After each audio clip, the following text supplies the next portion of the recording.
requirement number 4. Know the essential items to be taken on a backpack trip. I made a list and it's in this file. By the way, this file will be available for you. You can download it anytime. And I will go in the order that I like to prepare my backpack. First will be the backpack. We already talked about that, the size and everything. And then it will be a big plastic bag. And I'm sorry for the mess, but in the list everything is in order. What I like to do, even if the backpacks, the good backpacks, and most of the backpacks will have a rain cover, I like to have a regular garbage bag, a big one, and put it inside the backpack, open it, and put everything that I'm carrying inside this plastic bag first, in order to prevent, if you are crossing a stream, a river, a creek, or whatever, and you fall, or if it's raining really hard, or if during the night it was raining and the tent was flooded or something, you will have this as a prevention. The first and more important thing that you have to protect is your sleeping bag. If your sleeping bag is wet, it will be a long weekend, so try to prevent that. So this is the first thing that I will use. Also, and this is a long discussion, but I have been trying both options and different research. The weight in a backpack should be on top and next to your back. So some people believe that should be on the bottom of the backpack. In my opinion, my experience, that doesn't work. So what will be the first thing that you will put down there? It will be the sleeping bag. The sleeping bag is really important and you have to take care of it. You cannot just store the sleeping bag after a backpack trip in a small bag. You need to expand it, leave some space. So some brands are giving you this kind of bags, big bags, so you can expand the sleeping bag. So, but at the moment of a backpacking trip, you had to take the sleeping bag and put it in a compression bag like this one.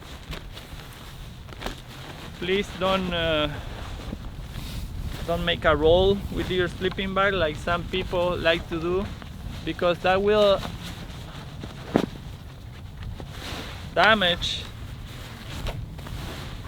the sleeping bag, because you will do that over and over again in the same place with the same pressure, and in the way that I'm doing it right now, it will change all the time. I will compress the sleeping bag in different places. So use your fist. This is a down sleeping bag, which is a very warm material, and I recommend that material for winter. Be careful, because if the sleeping bag gets wet, a down sleeping bag gets wet, it will be a problem. But other than that, it will be super light, super useful, and super compact also. There we go.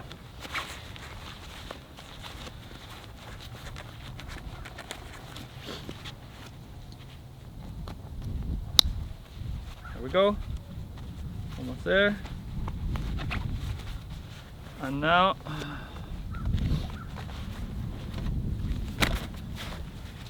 if your sleeping bag doesn't bring a compression bag, you can purchase one, but again, everything depends what you want to do. If you are planning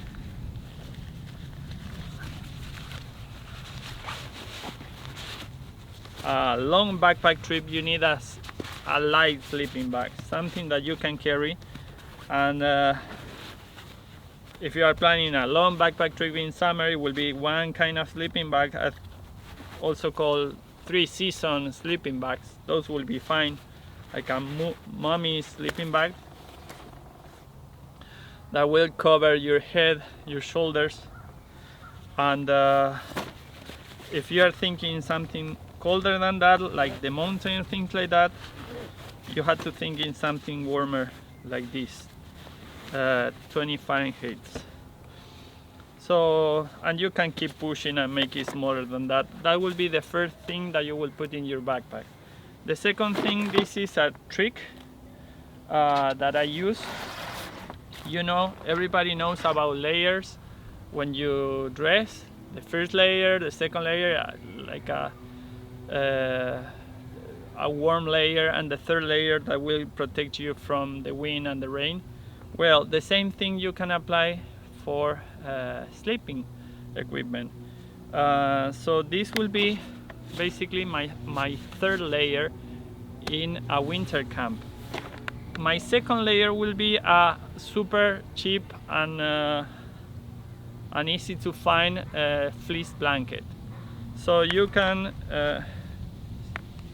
sew this fleece blanket, make it like another sleeping bag, and you will use this as a second layer. It will be super comfortable.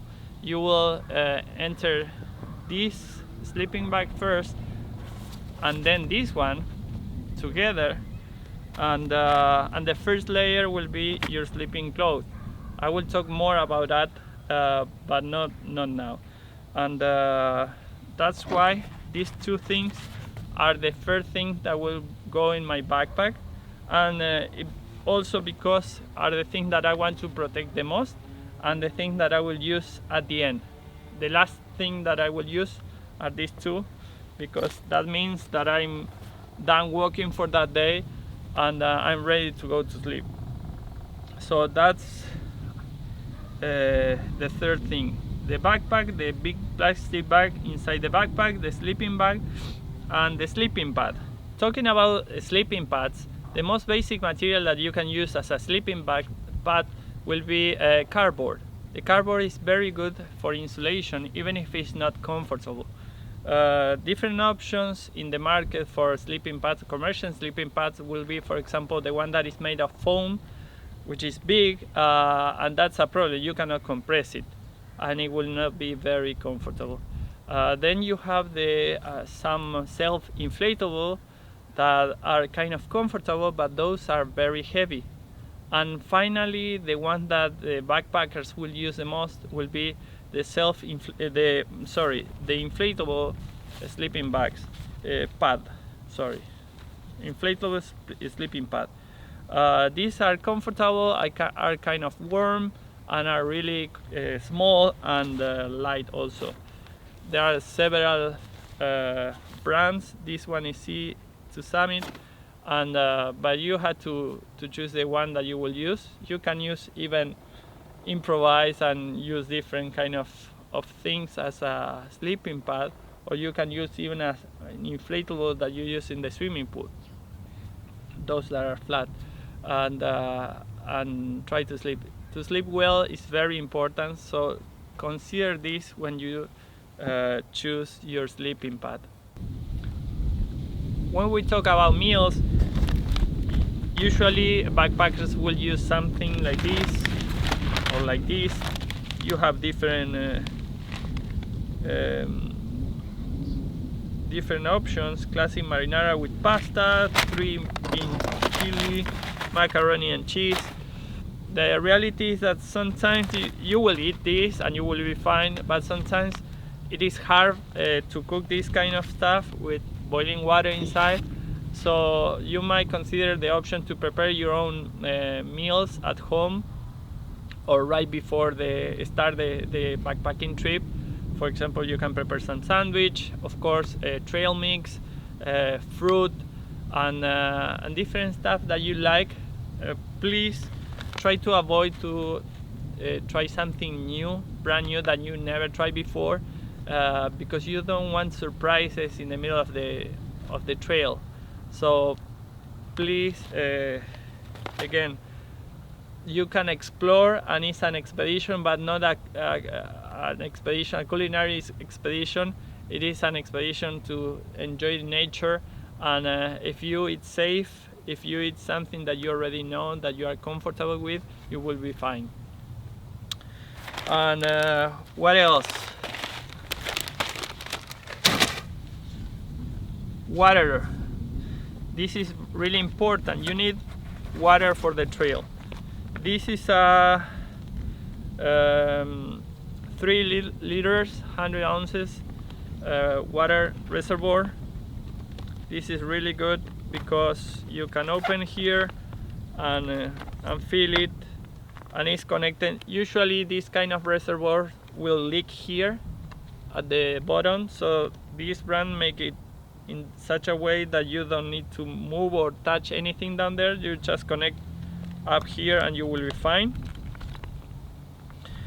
Again, doesn't mean that you had to use this brand or this brand is Platypus, but this is useful and I like it. It's 3 liters.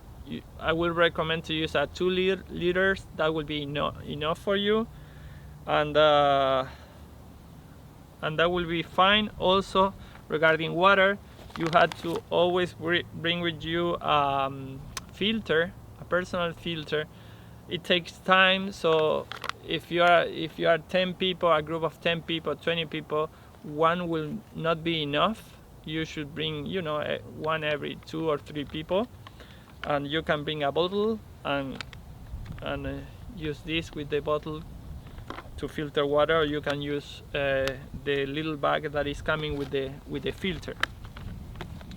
That's really important, and an advice: keep drinking water all the time, even if you are not thirsty, because especially that's a mistake that I see often in winter camps. People feel cold, they don't feel that like drinking, and you feel cold because you are not drinking. When you are well hydrated, you will feel better and you will not be that cold. What else you had to bring? You had to bring the small stuff and some extra items. For example, this is really important, a first aid kit. This is important, and this is a group size first aid kit. When you are kind of with a small group, I just bring a couple of band-aids, some bandage, you know, for some twist ankle or something like that, and not much more than that. But again, this is really important, and you have to talk with everybody in the group that is coming to be aware of what's happening with their health, if they are fine, if they have problems in their knees, in the different parts of their body, if they have a medicine that they had to take or something like that. So consider all that. And talking about water and first aid, I like to bring this kind of electrolyte powder. So I'm push the people a little bit, or invite the people, or encourage the people to drink this. Then you prevent the dehydration. Okay, what else do we have here? Let me share more stuff that I bring in my backpack. These are small stuff. In order will be, again, I will review the order. It will be the big plastic bag, then the sleeping bag and the fleece blanket. Then you will have the clothes that are for the sleeping clothes in a different bag, and that will be in that order because you will use that clothes at the end. Then the extra clothes that you need, and finally your food. But you have several pockets in your backpack, and you need extra things. For example, these bags. These are for garbage and for food. When you get to a national park, for example, where usually there are bears everywhere, you have to be intentional and very careful and put all your all your food and all your trash inside these kind of bags that are waterproof and will retain the odors also. and hang it on a tree, on a special pole place for that in the camping area. What else? Okay, talking about food. Sorry about that, I skipped that. I like to bring my kit to eat. I have a little cup here and 2 recipients for meals, and 2 of these, which are really light. I like plastic rather than metal, because metal gets cold, it is heavier, and the plastic is okay. If you go to a really cold winter camp, you don't want metal in your hands, you want plastic, because it will be more comfortable. And yes, plastic. Try to avoid these kind of things. For example, to give you a comparison, this fork, spoon, fork, knife, these kind of things, just this is heavier than all the kit together of plastic. So consider that. You don't have to fight against pounds, you have to fight against ounce. So think about that when you are putting stuff in your backpack. And now let's go with the small items that we need to include. For example, I like to bring an emergency blanket for hypothermia. Also, I'm not putting everything in my backpack, all the equipment that I'm showing you, because as I said before, every expedition is different, every backpacking trip is different, so you have to consider every option. For example, the forecast, the temperature, the season, and make a selection to be more effective. For example, I love flashlights, especially headlamps. I never use a flashlight in my hand because you have to keep your hands empty all the time, because are like your how do you call it, the airbags. Your hands are your airbags. If you fall, if you need to move a branch, if you need to protect yourself, if you are falling, you need to grab a branch in order not to fall. You need your hands empty, and a headlamp will help you with that. So these are really interesting. These 2 are Black Diamond, which is a good brand. Another brand, a very good brand, is Pestle, a French brand, is very good also. But any flashlight will make it. Just in case, bring extra batteries if you have a night activity. For hygiene, you will use some soap, biodegradable soap, and of course you have to wash your teeth. And very, very important, your toilet paper. Keep it in a Ziploc zip bag so you can keep it dry all the time. What else? I'm almost finishing here. I like to bring cord, not the entire, just a couple of feet of cord, in order to create my shelter, which by the way is not here. I like to bring a tarp and make a shelter with that instead of a tent, because of the efficiency in the weight. A tarp is lighter than a tent usually when you are talking about large groups, like the groups that I like to walk with, and a tarp is more effective. But of course, if you like tents, you can use tents, and it's okay also. What else I'm bringing here? I like to bring an extra poncho, just in case. Sometimes I don't need it because the forecast will say if it's necessary or not. Pocket knife or a multi-tool, as you like it, whatever you call it. I like this one because it's small, light. Leatherman, it's a good brand. but any multi-tool will be useful to cut some, to start a fire, for example, or to cut a rope, or different kind of things that you might need to do. To start a fire, well, that's a different topic, a topic in itself, but I will keep it short.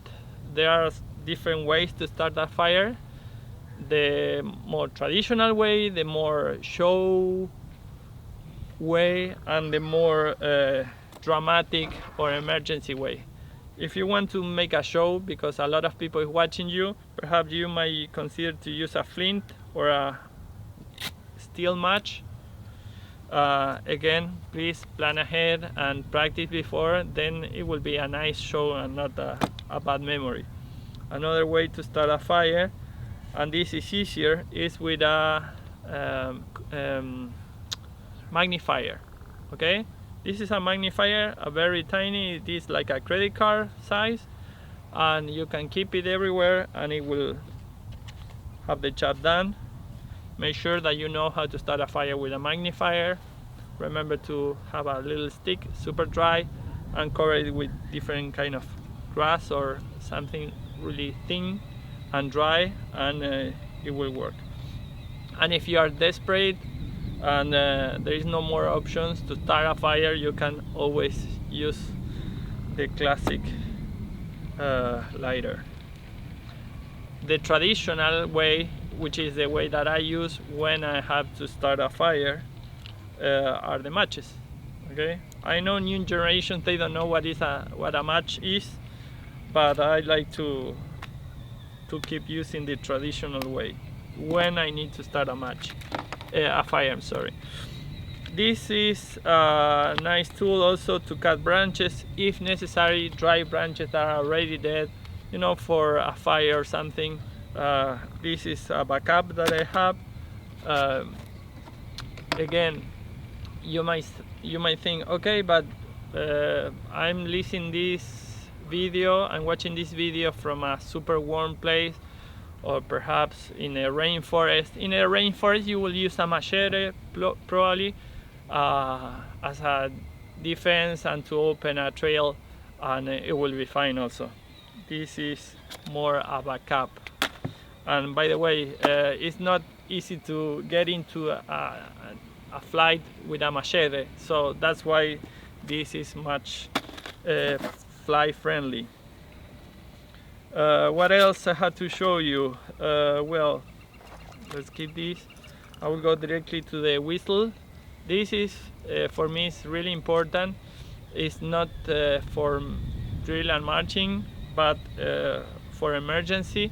When you are in an emergency, you get lost in the forest, something you went to take a photo, to pray, or to explore a little bit in the morning, in the evening you get lost, you cannot find your way back, you can shout, but it is proven that the human voice will not penetrate a forest, but this will do.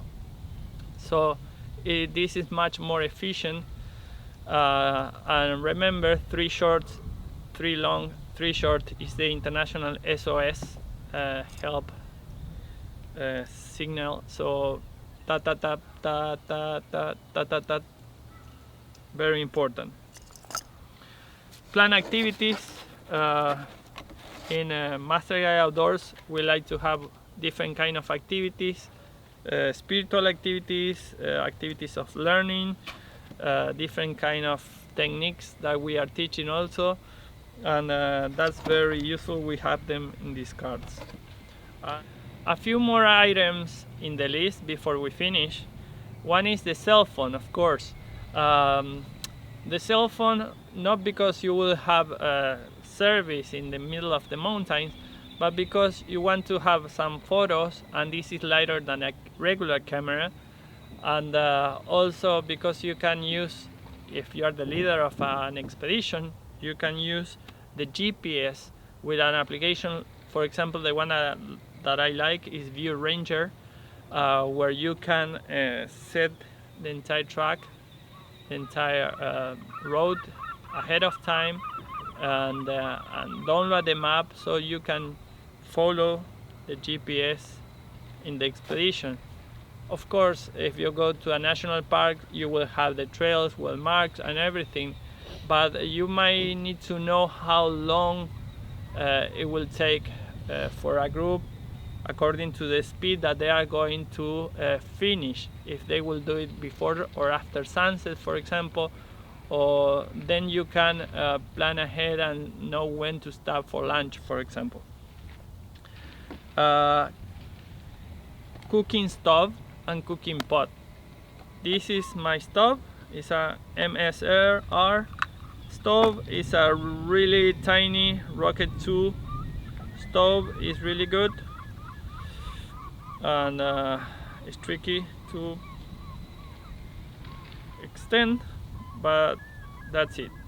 Just need the gas at the bottom and you are fine. Why I don't have a pot here? Because I like to use cans, big cans, instead of just throwing away to the garbage. I use them to boil water, and those are fine. Then I can smash them and bring them back at the end of the expedition. A compact shovel, I already mentioned that, in order to use it for the bathroom. Make a hole, do what you need to do, and then cover everything. A stove starter that we already mentioned. Insect repellent. There is a poison called DEED that is well known, and the repellents have that. If you have more than 10% of that poison in your spray, you will be fine with mosquitoes in places where you have mosquitoes. Where we are now, which is kind of cold, you will not have that problem. Bear spray is something that is mandatory in national parks, so you have to have it all the time and know how to use it. And those are kind of expensive, but you cannot avoid them, and hopefully you will never use them. And finally, garbage hanging bags is something that you had to bring. Remember, you leave nothing but footprints and take nothing but photos. So leave everything as it was before, and if you find garbage on the road or on the trail, please help and pick it up, put it in a bag, and bring it back to the civilization. And that's it with point number 4.